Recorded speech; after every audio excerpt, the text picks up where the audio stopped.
Hello everybody, welcome to Arpita's language solution চ্যানেলে। তোমরা কেমন আছো? আশা করি তোমরা সবাই ভালো আছো। আমরা টেন্স নিয়ে কথা বলছিলাম। তো আগের আগের যে এপিসোডটা ছিল সেটাতে কিন্তু আমরা প্রেজেন্ট টেন্স নিয়ে, প্রেজেন্ট টেন্স কী কী কাজে বা কখন আমরা ব্যবহার করি সেই নিয়ে কথা বলেছিলাম। এবারে কিন্তু আমরা চলে যাব পাস্ট টেন্সে। সিম্পল পাস্ট টেন্স আমরা কখন ইউজ করব আর কোথায় প্রেজেন্ট পারফেক্টের সঙ্গে সিম্পল পাস্ট টেন্সের যে মানে দুটোর মধ্যে যে কখন আমরা ব্যবহার করবো অনেক সময় আমরা বুঝতে পারছি না যে এখানে প্রেজেন্ট টেন্স হবে নাকি প্রেজেন্ট পারফেক্ট হবে নাকি সিম্পল পাস্ট হবে। তো এইটার ডিফারেন্সটা বোঝাবো আজকে তোমাদের এই এপিসোডে। তো চলো গাইজ শুরু করা যাক। তো চলো গাইজ আজকে আমরা শিখবো হচ্ছে সিম্পল পাস্ট টেন্স।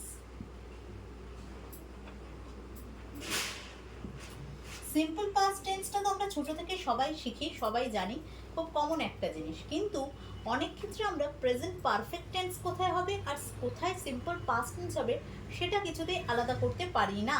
তাহলে সেটাকে যদি আমরা আলাদা করতে চাই তাহলে আমাদের মূল শর্তটা জানতে হবে যে আমরা কখন পাস্ট টেন্স, সিম্পল পাস্ট টেন্সটা ইউজ করব। সিম্পল পাস্ট টেন্সের মূল যে শর্তটা আমাদের দেখতে হবে, যে শর্তটা থাকলে তবেই আমি সিম্পল পাস্ট টেন্স ইউজ করব, সেটা হচ্ছে অ্যাকশন কমপ্লিটেড, অ্যাকশন হয়ে গেছে বাট টাইম ইজ মেনশন, টাইমটা মেনশন থাকতেই হবে। Action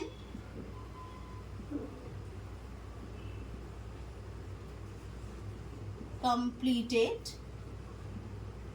and time is mentioned.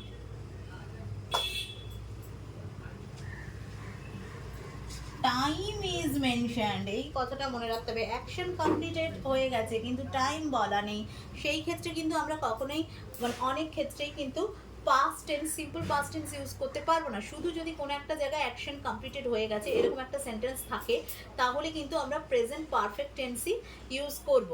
কিন্তু যদি টাইমটা বলে দেওয়া হয়, ক ঘন্টা হয়ে গেছে, কদিন আগে হয়ে গেছে, কি কবে, কত বছর আগে হয়ে গেছে, এভাবে যদি বলা থাকে, যেমন ইয়েস্টারডে, গতকাল হয়ে গেছে কাজটা, সেই ক্ষেত্রে টাইম মেনশন করা থাকলে কিন্তু আমাদের সিম্পল পাস্ট টেন্স ইউজ করতে হবে।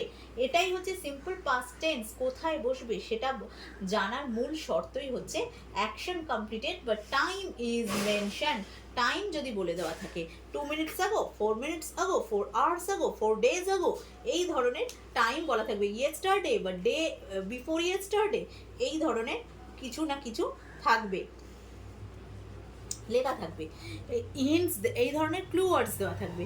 ক্লু ওয়ার্ডস দেওয়া থাকলে এই ক্লু ওয়ার্ডসটা দেখে কিন্তু তোমাদের চিনে যেতে হবে যে এখানে সিম্পল পাস্ট টেন্স ইউজ হচ্ছে।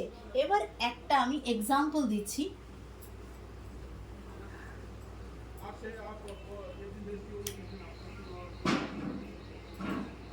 I dash rice 2 hours ago। এখানে আমাকে এট অথবা হ্যাড ভার্বটা লাগাতে হবে যে আমি 2 ঘন্টা আগে ভাত খেয়েছিলাম। এই 2 hours agoটা লেখা আছে বলেই এখানে আমি পাস্ট ফর্ম লাগিয়েছি ভার্বের। কিন্তু যদি এই পাস্ট ফর্মটা দেওয়া না থাকতো, আমি ভাত খেয়েছি, তখন ভাত খেয়েছিলাম আর বলছি না, কিন্তু ভাত খেয়েছি, তাহলে সেক্ষেত্রে কিন্তু আমি একদমই এখানে পাস্ট ফর্ম ইউজ করতে পারবো না। সেই ক্ষেত্রে আমাকে ইউজ করতে হবে হচ্ছে প্রেজেন্ট পারফেক্ট।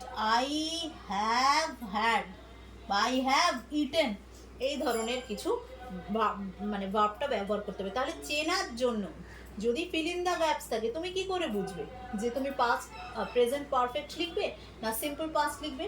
সেই চেনার জন্য মনে রাখতে হবে যে সিম্পল পাস্ট তুমি তখনই বসাতে পারবে যখন কিন্তু টাইমটা মেনশন করে দেওয়া রয়েছে, যে আমি কত ঘন্টা আগে ভাত খেয়েছি বা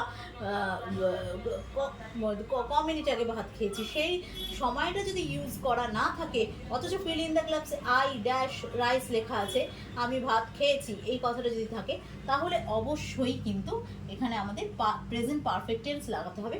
আমরা কিন্তু সিম্পল পাস্ট লাগাতে পারবো না।